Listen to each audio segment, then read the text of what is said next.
22 Minute School. Welcome everyone. Hello বন্ধুরা, আসসালামু আলাইকুম। 22 মিনিটস স্কুলে সবাইকে শুভেচ্ছা এবং স্বাগতম। আজকে আমরা শিখব অষ্টম শ্রেণীর 4.1 এর 7 নাম্বার অঙ্ক। তো 7 নাম্বার অঙ্কটা আমরা দেখি কি বলা আছে। m = 6 n = 7 হলে 16m² plus n² whole square plus 56m² into 3m² minus 2n² plus 49 3m² minus 2n² whole square মান নির্ণয় করছি। তাহলে আমরা অঙ্কটা করব কিভাবে? আমরা এই অঙ্কটা একটা সূত্রে রূপান্তরিত করব, সূত্রে রূপান্তরিত করে অঙ্কের সমাধান করব। তো এই অঙ্কটা করতে হলে আমাদের a plus b whole square equal to a square plus 2ab plus b square সূত্রটা আমাদের অবশ্যই জানতে হবে। তো আমরা অঙ্কটা এখনই শুরু করি। আমরা লিখলাম কি 7 নম্বর অঙ্ক দেওয়া আছে m = 6 n = 7। আমরা কি করলাম, এটা ভাবে এতটুকু লিখলাম।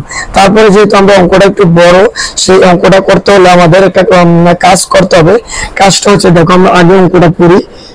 16m² plus 56m² into 3m² minus n² 49 3m² minus 2n² whole square। এবার দেখো আমরা এই যে m² plus n² এখানে হচ্ছে 3m² minus 2n²। আমরা কি করলাম জানো, m² plus n² equal to a ধরলাম, আর এই 3m² minus 2n² কে কি দিলাম, b ধরে অঙ্কটা করব। একটু কিভাবে করে ভালো করে লক্ষ্য করো। আমাদের অঙ্কটা মানে কি এইভাবে করলে একটু মানে কি সহজে আমরা করতে পারবো। তো সহজে দেখো আমরা এটা লিখলাম। এবার আমরা এটার মান কত ধরেছি a, এটার মান কত ধরেছি b ধরে আমরা এটাকে ছোট করে ফেলি। তাহলে কত 16, এটার মান আমরা কত ধরেছি a, এর উপর কি স্কয়ারের স্কয়ার প্লাস 56, এটার মান আমরা কত ধরেছি a, এটার মান কত ধরেছি b, আর এটার মান আমরা কি লিখব প্লাস 49, এটার মান আমরা কত ধরেছি b, এর উপর আছে কত হোল স্কয়ার। এবার দেখো আমরা এটাকে একটা সূত্রে রূপান্তরিত করব। সূত্রে কিভাবে রূপান্তরিত করি একটু ভালো করে লক্ষ্য করো। এখানে আছে কত 16a²। তাহলে আমরা 16 কে কি লিখতে পারি 4² a স্কয়ার লিখে দিলাম প্লাস 56ab লিখে দিলাম প্লাস 49 এ আমরা কি লিখতে পারি 7² b²। এবার দেখো আমরা সূত্র রূপান্তরিত কিভাবে করে ফেলি।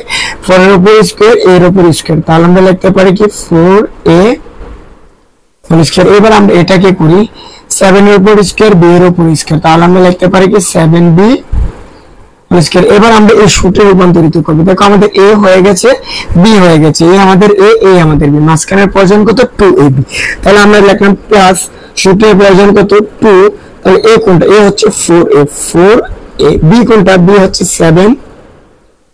দেখো আমরা কি করলাম, এই সূত্রে রূপান্তরিত করলাম। এবার দেখি আমাদের সূত্রে রূপান্তরিত যে করলাম এই মানের কোনো পরিবর্তন হয়েছে কিনা। দেখো এই 2 দুগুণে 4, 4 দুগুণে 8, 7 আর 56 a b, আমার মানের কোনো পরিবর্তন হয়নি, কিন্তু আমরা কি করলাম এটাকে সূত্রে রূপান্তরিত করলাম। আমরা এই সূত্রে রূপান্তরিত করলাম। এটা কিসের সূত্র, এটা হচ্ছে a plus b হোল স্কয়ারের সূত্র। তাহলে দেখো a² plus 2ab plus b², a হলো এটা, b হলো এটা। তাহলে আমরা এটা কিসের সূত্র, আমরা এই লাইন থেকে সরাসরি লিখতে পারি 4a plus 7b whole square. দেখছো আমরা কিন্তু কি করলাম, এই লাইনটা আমাদের করা আছে, এই লাইন থেকে এই লাইনে চলে আসলাম। এবার দেখো আমরা কিভাবে অঙ্কটা করি। আমরা এতক্ষণ a কোনটার মান, এটার মান কি ধরেছি a, এবার কি করব এর মানটা এখানে বসিয়ে দেব, b এর মানটা এখানে বসিয়ে দেব। তাহলে আমরা লিখতে পারি কত 4 এর মান আমাদের কত ছিল m² প্লাস n² বসিয়ে দিলাম, এ প্লাস লিখে দিলাম। এবার আমরা 7 বাইরে লিখে দিলাম। b এর মান আমাদের কত ছিল, b এর মান ছিল কত 3m² মাইনাস 2n এর উপর স্কয়ার, তারপর পুরোটার উপর কি একটা সেকেন্ড ব্র্যাকেট দিয়ে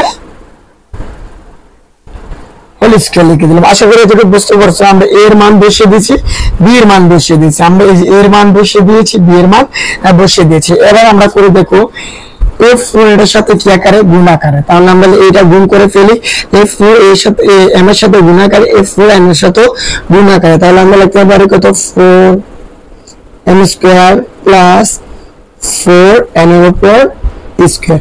এবার এই প্লাস এর প্লাস, দেখো এই 7 এটার সাথে কি আকারে গুণ আকারে, এই 7 এটার সাথে গুণ আকারে, তাহলে আমরা এটার সাথে গুণ করি, তাহলে আমরা কত লিখতে পারি 3 7 3 7 21 n এর উপর স্কয়ার, এই প্লাস এ মাইনাস এ মাইনাস 7 দ্বারা যদি এটা গুণ করি 7 দুগুণে 14 n এর উপর স্কয়ার, পুরোটার উপর কিন্তু আরেকটা হোল স্কয়ার আছে। এবার আমরা কি করব, যোগ বিয়োগের কাজ। আমাদের এখানে আছে কত 4m স্কয়ার, এখানে আছে কত 21m স্কয়ার। এই দুটো যদি আমরা যোগ করি দেখো আমাদের হচ্ছে কত 25m এর উপর স্কয়ার।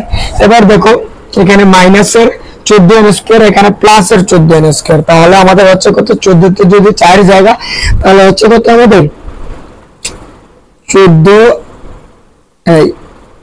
m স্কয়ার তার উপর কি হোল স্কয়ার। এখানে দেখো আমরা কোথায় থেকে কোথায় আসলাম।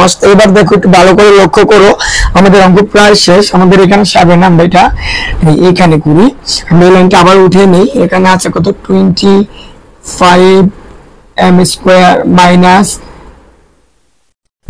n স্কয়ারের উপর কি স্কয়ার। এবার আমাদের অঙ্ক প্রায় শেষ। একটু দেখো আমাদের এই অঙ্কের মধ্যে কি দেওয়া আছে, m এর মান কত 6 আর n এর মান কত 7। এবার আমরা জাস্ট কি করব, m এর মান বসিয়ে দিব আর n এর মান বসিয়ে দিব। দেখো আমরা বসিয়ে দেই, এই 25 এই 6 এই মান কত আছে ইনটু 6 এর উপর কি আছে হোল স্কয়ার, প্লাস এখানে আছে মাইনাস 14 n এর মান কত দেওয়া আছে 7 এর উপর কি স্কয়ার, তার উপর পুরোটার উপর কি স্কয়ার। এবার দেখো এই আমরা 25 গুণ 60 এর উপর 6 এর উপর আছে কি স্কয়ার, তার মানে কত হচ্ছে 36 মাইনাস 14 গুণ 7 এর উপর স্কয়ার মানে কত 49 তার উপর স্কয়ার। এবার দেখো 25 আর 36 এ গুণ করলে কত হয়, তাহলে আমরা গুণ করি 25 হলো 36 5 30 এর শূন্য হাতে থাকে কত, তোমরা ক্যালকুলেটর দিয়ে গুণ করে নিবা। হাতে থাকে কত 3 3 6 21 গুণ 3 5 15 5 হাতে থাকে 1 6 7, তাহলে আমাদের হচ্ছে কত 0 6 9 কত হচ্ছে 960 মাইনাস এবার 14 আর 49 গুণ করো, 14 এখানে 10 হবে, সরি এখানে হবে কত 10। 14 থেকে যদি এই যে 14 থেকে যদি আমাদের 4 বিয়োগ হয় তাহলে আমাদের হচ্ছে কত 10, তাহলে এখানে হচ্ছে কত 10।